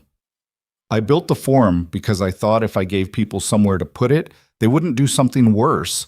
I thought if I could document everything, every case, every closed complaint, every officer who got cleared when they shouldn't have, something would happen with it eventually. And Lund was in the forum for 2 years before he told anyone what he was planning. I suspended him twice. The third time I realized he wasn't posting anymore, and by then he had the job at Harborview. Morrow's jaw tightened. I should have flagged him earlier. You should have contacted law enforcement. I contacted law enforcement 4 times, he said. 3 times about the original incident. Once about Lund 6 months ago when I found the access logs. Nothing happened. I have the documentation. He tapped the hard drive on the left. Everything, every notification I sent, every response I got, which was mostly nothing, and in one case an email from a JAG office telling me the case was closed and to cease contact. Emily looked at the hard drives. How much is on those? 2 years of forum activity, every member, every post, every private message. Lund's communications with Thiel and Peck. Case files for 37 individuals with unresolved military casualty complaints. He paused. And a detailed record of who cleared Colonel Hartwell in the incident 7 years ago, and how they did it, and who knew and said nothing. The name landed in the room with the weight of something that had been in a sealed space for a long time. Colonel Hartwell. Emily hadn't said that name out loud in years. She'd thought it plenty. She'd thought it in the dark of the cigarette-scented apartment in Kellerton at 3 a.m. when the specific variety of insomnia that has a face rather than a cause kept her from sleeping. She'd thought it on the nights when she wondered what she would have done differently and landed on the honest answer, which was that she would have done the same thing she did, which was nothing, because the nothing had felt survivable and the alternative had not. He's still active duty, she said. He's a brigadier general now, Morrow said. Promoted 18 months ago. Emily looked at the hard drive. Farrow, she said. DCIS. She's been reading the file. She may already have pieces of this. I know who Farrow is. I've been building toward a voluntary disclosure for 3 months. Morrow looked at his hands. The network went wrong. Lund and Thiel and Peck, that's not what I built it for. But the documentation, the original purpose, the cases that deserved to be heard and weren't. He stopped. Started again with the difficulty of a man saying a thing that has been sitting in his chest long enough to have calcified. I need that part to matter, even if the rest of it destroys me. Emily sat down across from him at the kitchen table, which was covered in 7 years of accumulated attempts to hold power accountable through every channel that had failed. And she looked at the man who had done what she hadn't and had been broken for it, and she thought about everything she had spent 14 months trying to be ordinary enough to forget. Give me the drives, she said. I'll take you to Farrow. That easy? No, she said. Not easy, but it's what happens next. He looked at her for a long moment. Your name is on the accountability list? I know. I put it there. I know that too. The kitchen was quiet. Somewhere in the building below them, a door closed. You should have filed the report, he said. Yes, Emily said. I should have. It was the first time she had said it plainly, without qualification, without the architecture of self-justification she had spent years constructing. It sat between them on the table and neither of them picked it up again. Morrow reached out and pushed both hard drives toward her. Farrow arrived at the building with Rahi at the 28-minute mark, 2 minutes before her window closed, because she was not someone who waited out a full deadline when the situation had a read on it. She came up the stairs with the controlled speed of someone who had prepared for multiple versions of this and was reading which version she'd gotten. She read it quickly. She looked at Morrow, at the documents, at the drives. She looked at Emily. Voluntary, Emily said. Farrow looked at Morrow. You understand what voluntary means procedurally. I have a law degree, Morrow said. I never practiced, but I know what it means. Farrow processed this without visible reaction. I need everything on those drives documented and logged before anyone reviews them. The chain of custody matters as much as the content. I know, Morrow said. He stood up from the table with the slightly effortful movement of someone whose body had been sitting in the same position for too long, and who was also carrying something heavier than physical weight. I've been ready for this for 2 years. I just needed the right person to take it from me. He looked at Emily when he said it, not with accusation anymore, with something she didn't have an immediate word for and didn't try to name. Well, by midnight, Morrow was in a federal interview room in Columbus with a public defender and Agent Castillo, and Farrow was reviewing the drive contents with Hapscomb and 3 additional technical analysts, and Emily was in the same small office she'd used to call Allward, sitting with her back against the wall and her hands around a cup of machine coffee that had gone cold 40 minutes ago. Wilkes came in. The U.S. Attorney's representative, who had been largely quiet all day, sat down across from her with the expression of someone who had been quiet because he was building toward something. The Hartwell documentation, he said. I know. If it's what Morrow says it is, we have a problem that's considerably larger than a medical targeting network. I know that too. A currently active brigadier general with a falsified field medical report from 7 years ago, covered by a process that involved JAG offices in 2 commands. He looked at her. Were you part of that process? No, she said. I was present for the incident. I filed nothing. I was not part of the cover-up. She paused. I was part of the silence, which is a different thing with the same result. Wilkes was quiet for a moment. There will be a formal proceeding on the original incident. If Morrow's documentation is what it appears to be, your role in the subsequent period will be examined. I understand. You may need representation. I understand. You don't seem... I'm tired, she said. I've been awake for 38 hours, and I've been carrying the other thing for 7 years. Both things feel lighter than they did this morning. She looked at the cold coffee. Ask me the rest of it tomorrow. Wilkes nodded once and left. Emily sat in the small office and thought about the moment 7 years ago when she decided not to file the report. She told herself it was because the channels were broken. She told herself Morrow's report would be enough, and she didn't need to add her name. She told herself a lot of things in the taxonomy of reasons that function as explanations until the point at which they stop. The channels were broken. That part had been true. It had also been easier, and she had known it was easier, and she had made the easier choice, and someone had been promoted on the back of it. Her phone buzzed. Dalton. Lund's lawyer cut a plea agreement. Full cooperation. He's giving the second moderator's identity on record tomorrow morning. We already have it, but we need it on record. You should know. The accountability list is going to be entered into evidence, all 43 names, then a second message 30 seconds later. Also, Dara Osei called the precinct to ask about you, said to tell you she made it home. Emily looked at that second message for a while. She thought about Dara watching the corridor door on the first night, already convinced nobody was going to listen. She thought about Rosalie Gant in Fort Wayne, sleeping through a treatment she hadn't known she needed, the flush on her arm fading under care. She thought about Morrow pushing the hard drives across the table with the specific gesture of a person setting down something they've been holding long past the point of bearability. Her phone buzzed a third time. Unknown number, Columbus area code, different from Pharaoh's. She answered. The voice was male, measured, familiar in the specific way of a voice heard through a command structure for several years. Carter, the voice said, this is Brigadier General Hartwell. I think we need to talk before morning. She didn't answer immediately. She let the line breathe for 3 full seconds, which was long enough to be deliberate and short enough that he'd know she wasn't panicking. General Hartwell, she said, I imagine this is a difficult moment for you. His voice had the particular warmth of a man who had spent decades learning to make authority sound like concern.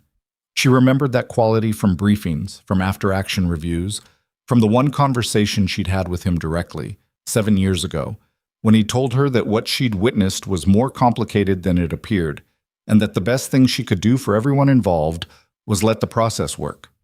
She had let the process work. She knew now exactly what that had meant. I don't think we should talk, she said. Carter, I'm going to hang up now, and I'm going to tell Special Agent Farrow about this call in the next 4 minutes. She paused. I'd recommend you contact your JAG counsel before you make another one. She hung up. She sat for exactly 10 seconds, counting them, because her heart was doing something she didn't want it to do, and counting was a way of giving the body a task that wasn't panic.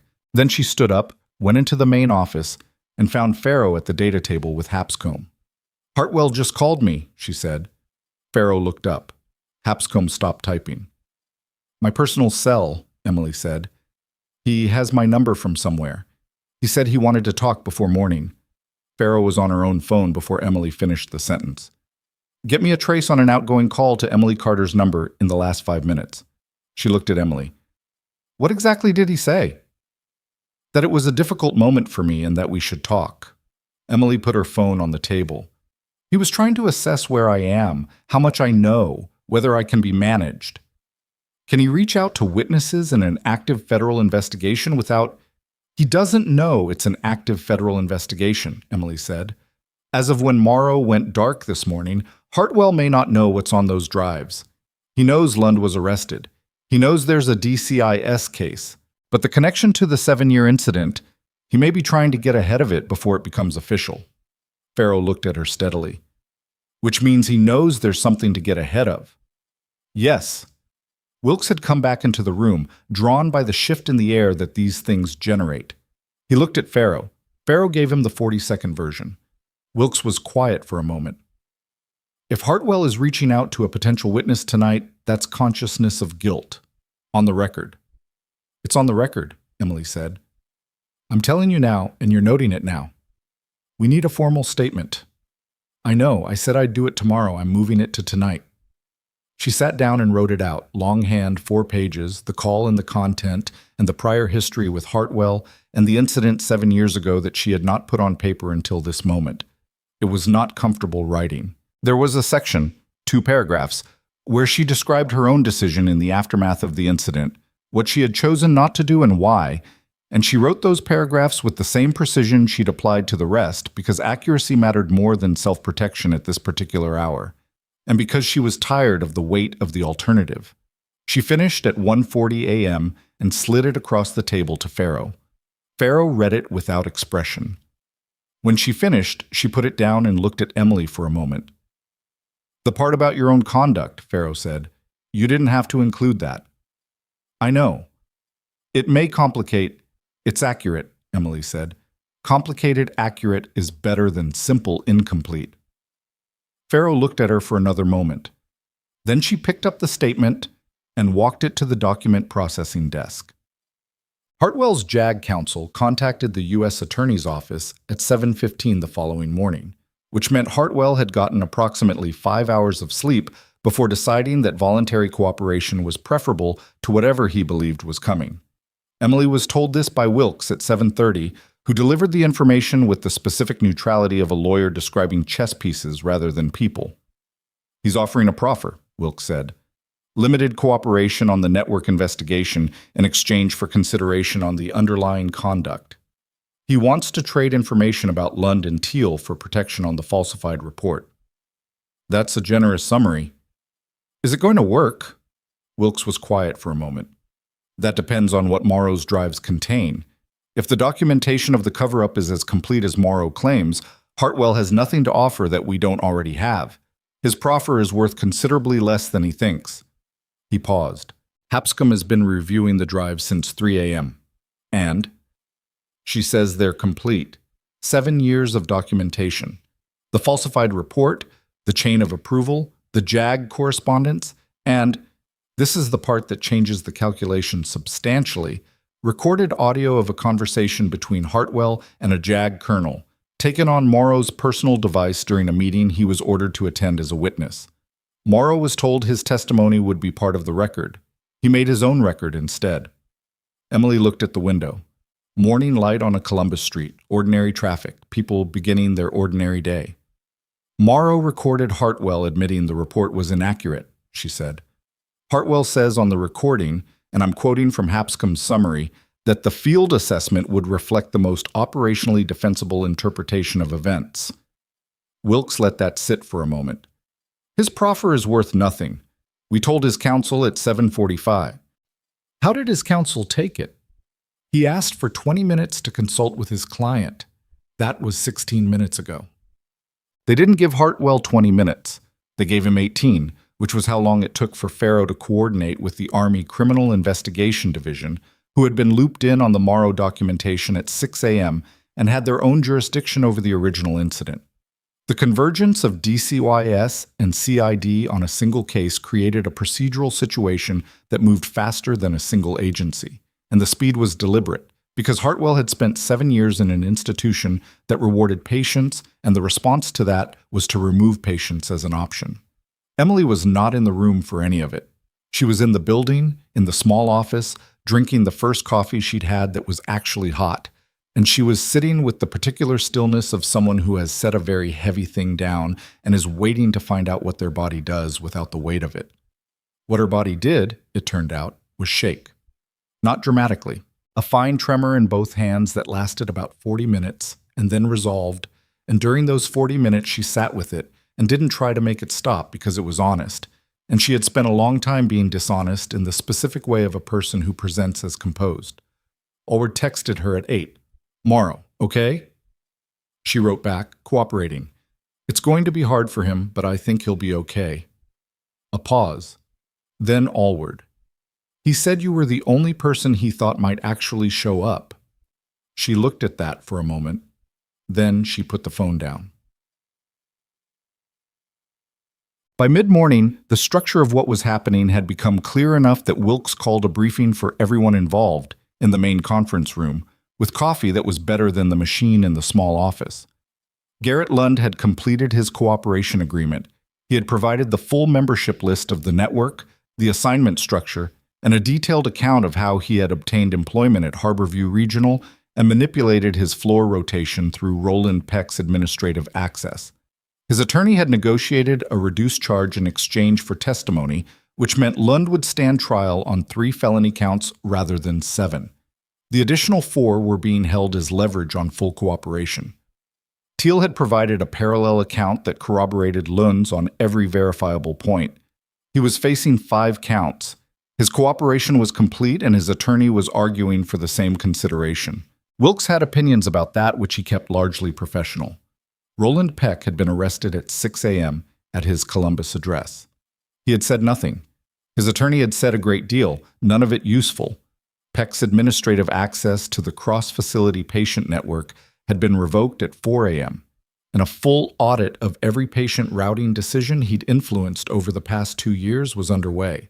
The audit was expected to take several weeks.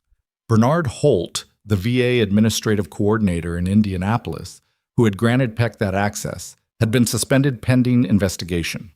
He had not been arrested. He had cooperated immediately, providing his full access log and account history, and his cooperation had the specific flavor of someone who understood what he'd enabled without having understood it at the time and was trying, visibly and effortfully, to make that distinction matter. Dwayne Morrow was in his second interview session. His public defender had been replaced at Morrow's request by a civilian attorney he'd contacted 3 months ago and retained against exactly this contingency. The attorney was apparently very good and was arguing that Morrow's role was that of a witness and documentarian rather than a co-conspirator, and that the 6 months of attempted law enforcement contact he'd made before Lund acted, all documented, all on record, supported a fundamentally different legal status than Lund or Thiel. Wilkes said carefully that this argument had merit. Emily noted the care with which he said it, and decided it meant the argument had more than merit.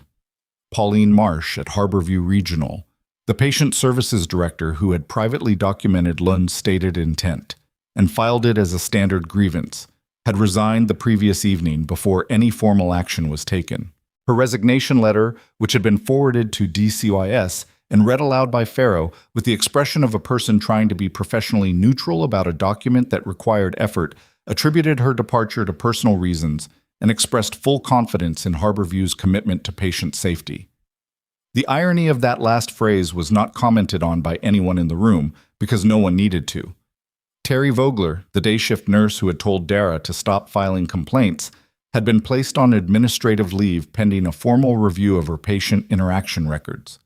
She had not resigned. She had, according to Sandra Fitch in a brief call Emily had taken that morning, retained an employment attorney and was contesting the leave. Emily had listened to this information and had no strong feeling about it either way. Vogler had done something that worsened a patient's situation. The review would determine the rest. Dr. Priel had issued a written statement through Harborview's communications office, acknowledging that his 2 documented reassurance notations on Dara Osi's complaint may not have fully reflected the clinical picture available at the time, and expressing his commitment to reviewing his patient assessment protocols. Emily had read this statement and thought it was the specific kind of language that people produce when they are being advised by counsel to express something that sounds like accountability without creating legal exposure. She had noted that he hadn't actually spoken to Dara. She had filed this observation in the category of things that were true and had no immediate action attached to them. Dr. Wendell Kovar, Harborview's chief of medicine, was the last and most complicated item on the list Wilkes was walking through. Kovar had not falsified anything. He had not been aware of Lund's history or Peck's access or the systematic nature of what had been happening in his facility. What he had done was receive a report, on the morning the investigation became public, from patient services that contained a reference to a prior grievance that had been closed without escalation, and he had forwarded that report to Harborview's legal counsel without flagging it to the police or to Farrow's office. That forwarding, Emily said, happened before or after the DCIS contact with the facility. Wilkes looked at his notes. 40 minutes before. So he knew a federal investigation was coming, and he sent the document to his own lawyers first. That's one interpretation. What's the other one? Wilkes didn't offer one. The Ohio Medical Board has been notified. Harborview's Board of Trustees has called an emergency governance review. The outcome of those proceedings is not something I can predict. But he knew, Emily said. He will have an opportunity to explain what he knew and when, Wilkes said. That's how the process works. Emily nodded. She had stopped expecting the process to be fast or satisfying, which was different from stopping the expectation that it would eventually work. Both things could be true. The process was slow, imperfect, and manipulable. And it was also the only accountable structure that existed, and it mattered that it functioned even when it didn't function well. She'd learned that lesson from watching what happened when people decided it didn't. The formal proceedings against Hartwell began with a CID investigation announced publicly at noon, 3 days after the Columbus briefing. The press release was brief and used the specific language of military investigations, which was designed to convey gravity without detail, but the detail emerged anyway through the combination of Morrow's documentation, which had been partially filed with the federal court as evidentiary support for the network case, and a reporter at a military affairs publication who had been tracking the wrongful death grievance community for 18 months and had enough context to understand what the audio recording meant. The recording was 11 minutes long. Emily didn't listen to it. She had been there for the original event. She didn't need the audio to know what Hartwell had said or what it had cost. But other people listened to it, and the transcript circulated through the specific channels where military accountability discourse happened, and by the end of the first week it had been referenced in 17 published pieces and one floor statement in the House Armed Services Committee. Hartwell was suspended from active duty pending investigation on day 4. His attorney issued a statement disputing the characterization of the recording. Nobody with jurisdiction disputed it back. Emily was in Kellerton when she heard about the suspension. She had returned to her apartment the day after the Columbus briefing, reported her absence to Harborview's HR department, and waited to hear whether she still had a job.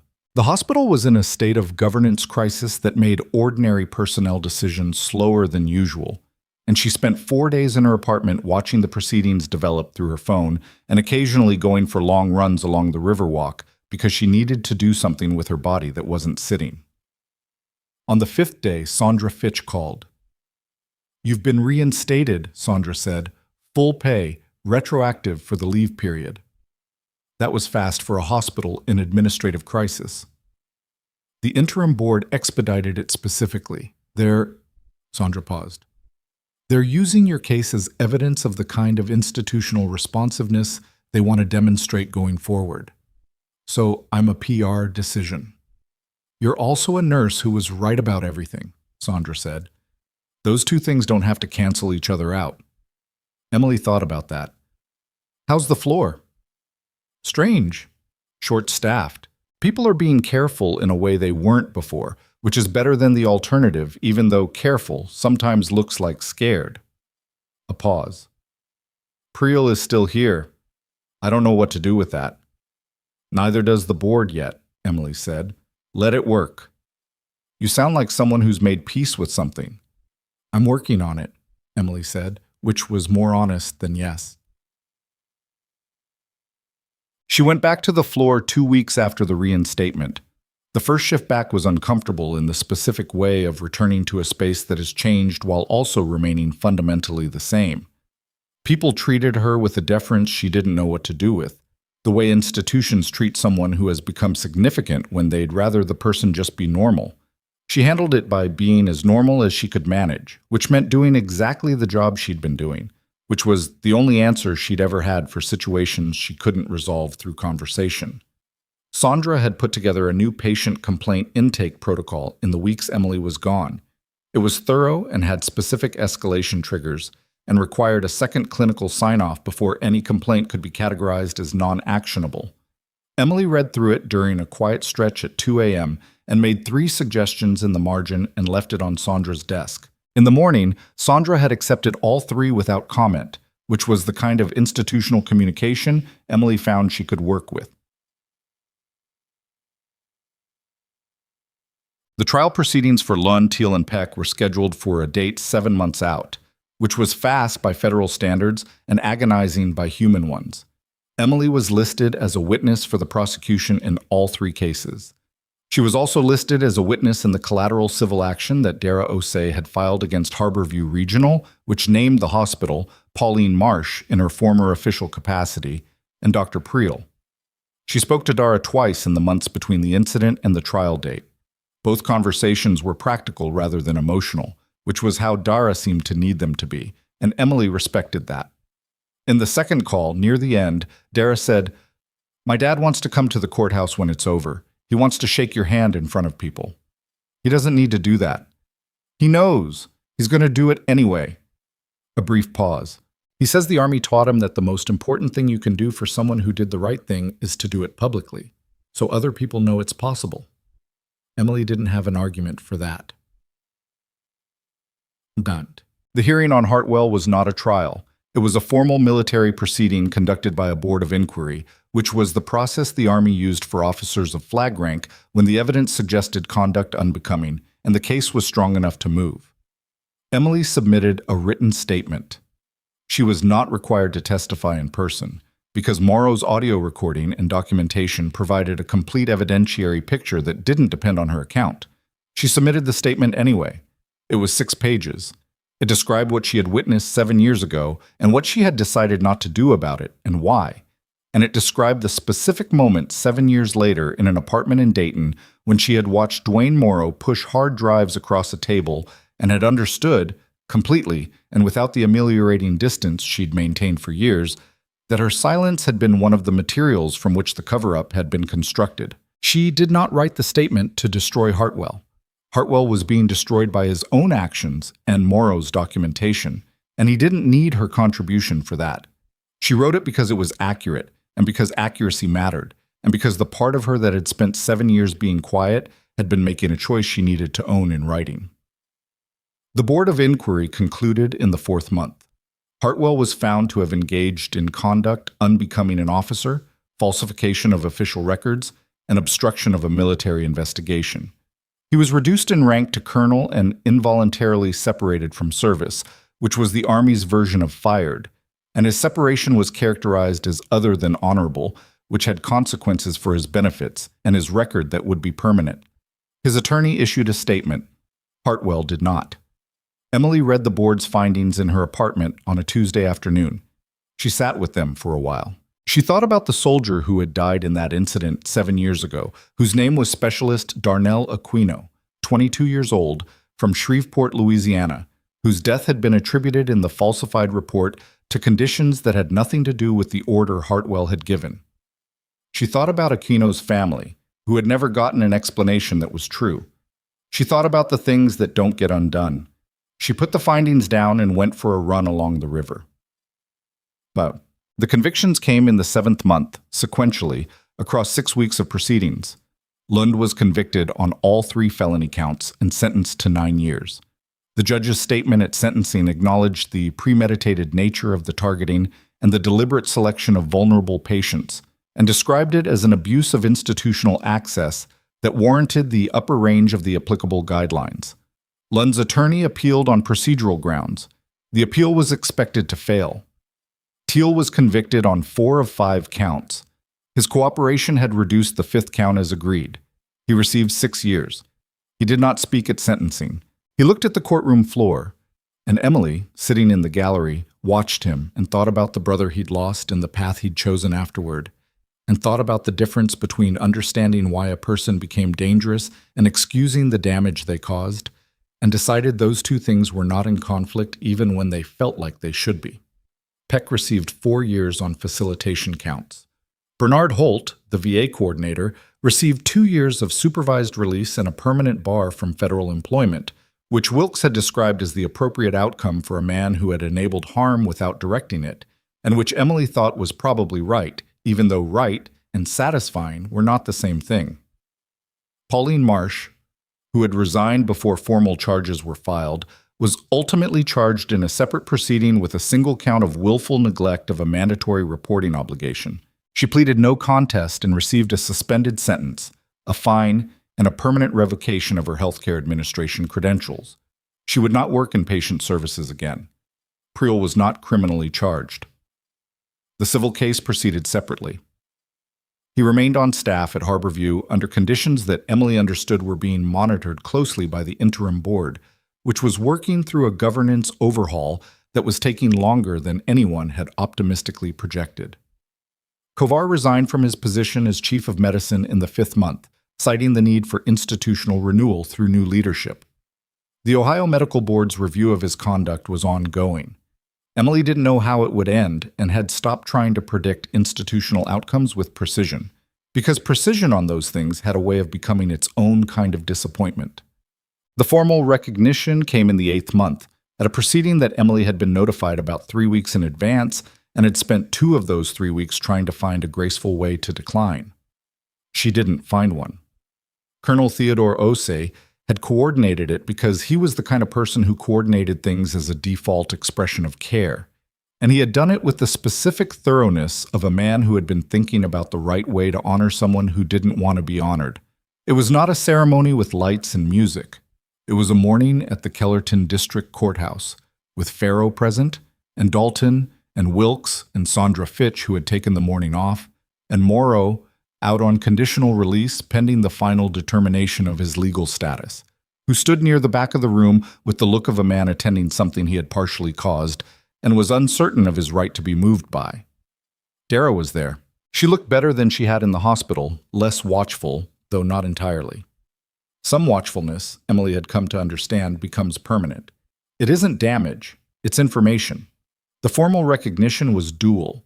A commendation from DCIS for civilian assistance in an active federal investigation, and a document from the Army requested by Osei and processed through the same JAG office that had once told Morrow to cease contact, formally acknowledging Emily's service record and the specific nature of her prior deployment work. The redactions didn't come off. They never would. But the acknowledgement existed, which was different from the structured silence that had been there before. She accepted both without a speech. She had been asked to prepare remarks. She had prepared 2 sentences, which she delivered. When someone tells you they're being hurt, and you're the only one listening, the right thing to do is listen harder. That's not heroism. That's just the job. She sat down before the applause finished because she was not good at applause and had never been. Osei shook her hand afterward, publicly, in front of people, as he'd intended to. His grip was the grip of a man who had thought about this handshake for months and had decided exactly how much of what he felt to put into it. It was a lot. "Thank you," he said. Just that. No additional structure. "Your daughter did the hard part," Emily said. "She kept saying it when no one was listening. I just showed up." "Showing up was everything," he said. She didn't argue with him. He was right about that specific thing. Met. Morrow's legal determination came in the 9th month.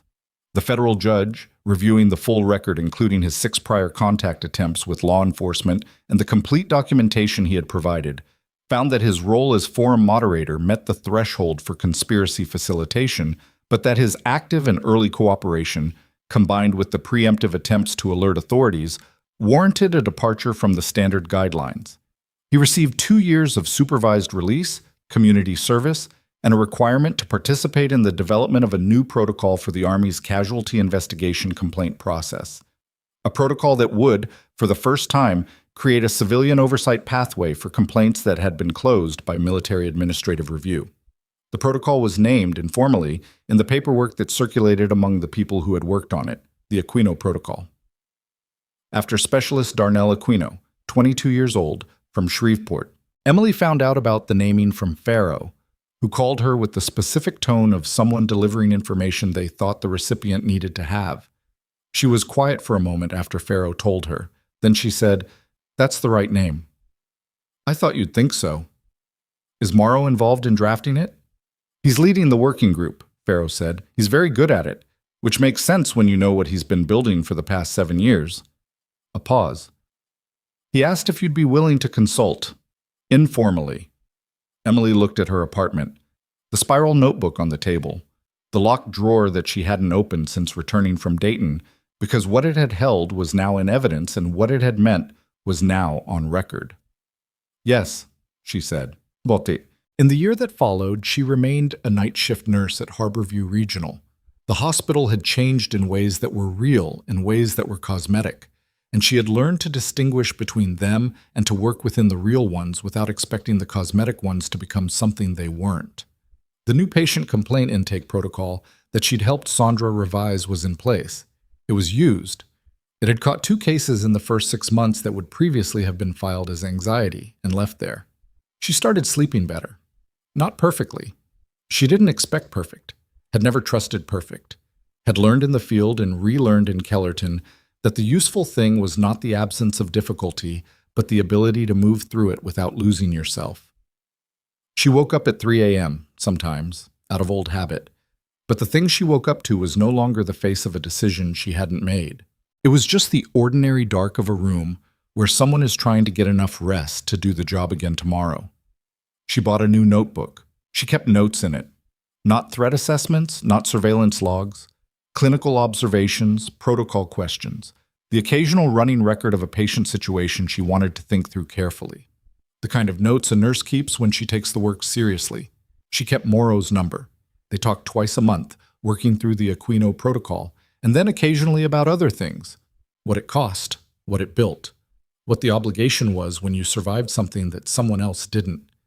They did not become close friends. They became something more specific than that.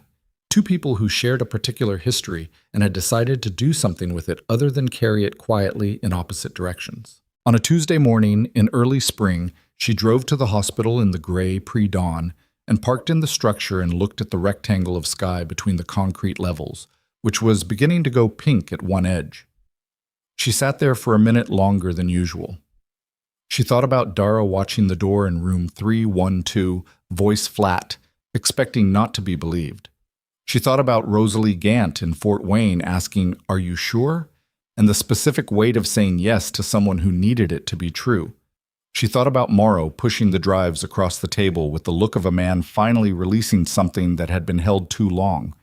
She thought about the things that don't get undone, and about the things that do. There were people in that hospital right now who needed someone to show up, patients in beds who were telling the truth and waiting to see if anyone would treat it as actionable. The industry of institutional medicine had 100 elegant mechanisms for making it easy to look at a person and hear something other than what they were saying, and those mechanisms did not dismantle themselves, and they would require every shift the particular effort of people who had decided to hear anyway. She got out of the car. She went to work. Power doesn't always announce itself. Sometimes it looks like a nurse standing outside a patient's door at 3 in the morning, watching a quiet corridor, writing things down that nobody asked her to write.